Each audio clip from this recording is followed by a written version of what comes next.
This is Athletes Lives Network exclusive interviews. Today our guest is legendary Coach Peterson. How you doing, Coach Peterson?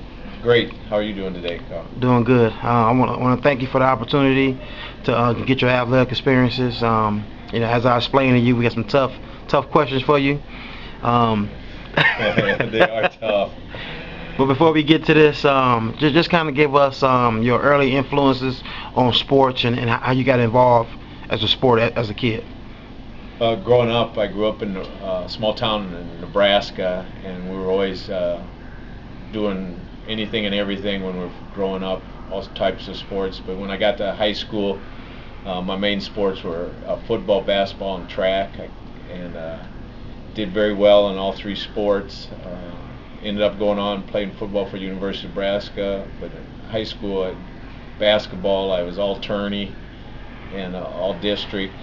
Track, 2 years state track, and that. So did a lot of different things, but as I've already said, I did go on and play football at the University of Nebraska, and that was truly a great experience. Okay. Did you have influence from your father? Was he involved in sports, or did you have older siblings who kind of pushed you to play sports when you was growing up? Yeah, my dad was a really good baseball player, and the talk was everybody played baseball back in the day, especially back in our area. You know, every little community had a baseball team, and everybody tells me, and I got my dad to talk about it a little bit, but he was really good. In fact, he was invited down to a baseball camp, Roger Hornsby, and Roger Hornsby was a legendary Hall of Famer, and he was at his camp and doing very well and looked promising, and then my grandfather got sick, and Dad had to go back and take care of the farm. Then I had an older brother that played sports, and all three of my sisters, I'm the youngest of five, were involved in sports, so I had a lot of influence in that, and then obviously all my friends were into sports, so that was a big factor. Now, going to Nebraska, when you went there, was you on a full athletic scholarship? No, I was a walk-on.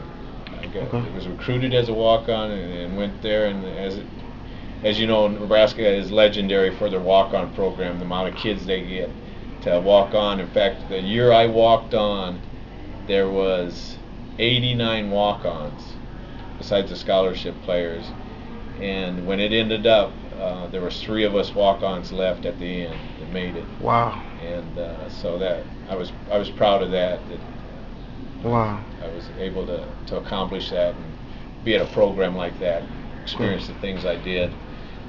Gotcha. Now, just give us some feedback on the competition level at the University of Nebraska and the true commitment it took to really beat out 86 other walk-ons. That's hard to explain unless you've actually been in a situation like that at any major college.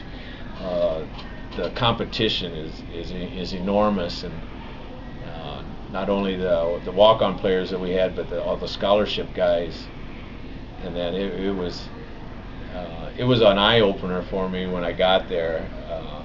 The stuff that was involved, and I had to resort to any means necessary because there was so much talent, and I'd hardly lifted weights before in high school.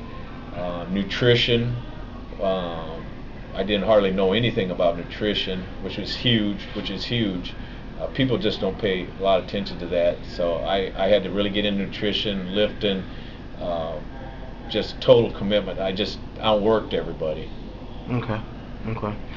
So did you play, so when you played football, was you a wide receiver, or what did you play?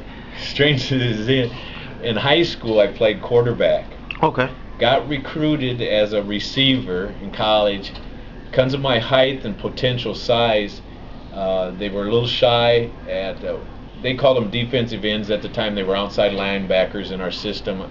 I got switched over to defense and ended up playing on the defensive side of the ball. Wow. All right. Okay, so you beat out 86 guys to make the roster, and now you got to transition over to defense. Give us some feedback on your thoughts of playing defense when you all-star, all-area guy or offense in high school? Uh, I guess it was because I was thrown into a system that was totally different, and competition. I think even if I would have stayed on the offensive side, obviously I would have had a little bit more knowledge and comfort level. But getting thrown over on the defensive side, because I was so new, it wasn't to me that big a deal.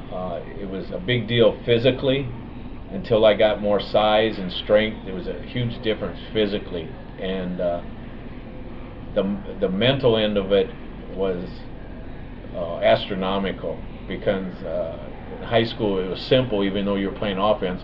Now I don't know what it would have been if I would have stayed on the offensive end of it, the mental challenges there, but defense, the mental challenges were it was something. But you adapt or die out, and so I had to adapt. So. Gotcha. On your tenure there, did your team win any national championships or? We didn't win any national championships. We had 9 wins or more, and Nebraska has the NC2A record for them. We went 34 years with 9 wins or more, which is, to me, is phenomenal. Yes. We were Big 8 champions, but never national champions. We went to the Orange Bowl, Cotton Bowl, Sun Bowl when I was there. Okay. What star players, guys that probably went to the NFL that played on that team with you during your time there? Right, the ones that most people will know is right at the end of my career. They were just coming into their own was Mike Rozier, Irving Pryor, yes, and that whole crew, the scoring explosion. And when I was playing, it was Vince Ferragamo. When I first come in, he went to the NFL. He was a senior when I come in. Roger Craig, who went on and had a storied career in the NFL. Yeah. Good, a friend of mine. I'm really good friends with his brother. His brother Curtis, who I'm really good friends with, was actually a better athlete than Roger. Wow. Wow. Dave Remington, Derry Nelson. Yes. Some of them I know I'm leaving some of them out. Rod Horn. If we got time, phenomenal story about Rod Horn. Yeah, go ahead. Got drafted by the Cincinnati Bengals, and his mom didn't really didn't care for him playing football that much. And I hope I get the story right, Rod, because he's a friend of mine. But he promised his mom if he ever got to the Super Bowl, he'd quit. Second year in the league, Cincinnati went to the Super Bowl, and he shut it down. Wow. Yeah.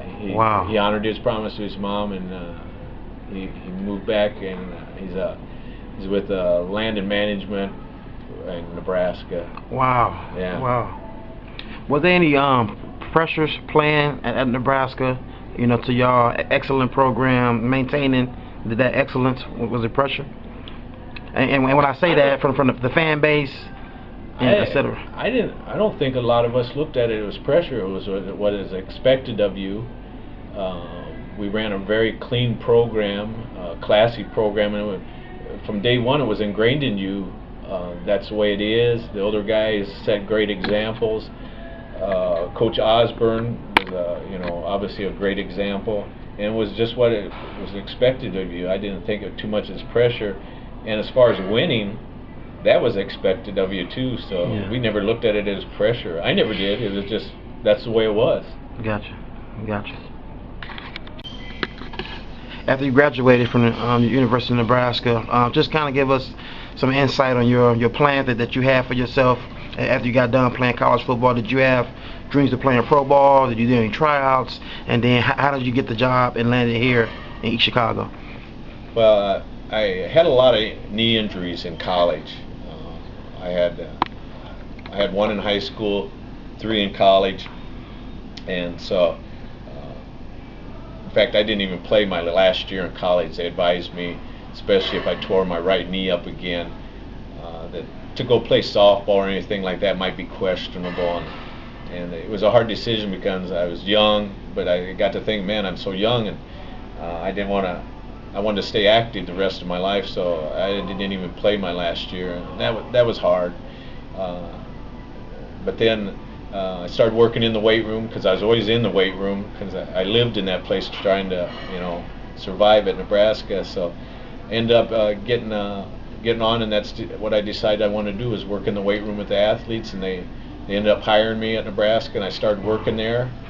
And then my boss, who was Boyd Epley at the time, was world renowned as far as Nebraska was a gurus back in the day of training athletes, back in the 70s, 80s especially. And so East Chicago Central, where we are presently, they were building a brand new school and wanted to put in a weight room. And so the athletic director that was going to be the athletic director at the school contacted a friend of his who was big into lifting and asked him, and they didn't know what to do as far as size or what equipment, and he said, well, you got to contact the University of Nebraska. He said they're the best. So he contacted Boyd Epley, and he agreed to help him out. And then after he helped him out put in this facility, they wanted to know if he knew of anybody that could run it, and he said, hey, I got a young guy on my staff I think would be good at it, and that was me. And I came out here, took a look at it, looked interesting, and I ended up moving out here, and that was 24 years ago. And Wow. Been here ever since. So I know you come to East Chicago, this city. What was the transition for you? You know, living in Nebraska and then coming to East Chicago, a small city. It was a transition. What helped me was I traveled a lot, so I'd experienced a lot. But it was a whole different, obviously, culture. Yes. You know, I grew up on a farm. I went to Nebraska, which is, you know, Midwestern University, and then I ended up coming here to an urban, inner city type environment. And so it was a transition, but obviously 24 years later, you can say I was a place that I really enjoyed. I enjoyed my job and enjoyed the people and the community and the students and the student athletes that have come through here. So it was a transition, but it wasn't that big a deal to me. Okay.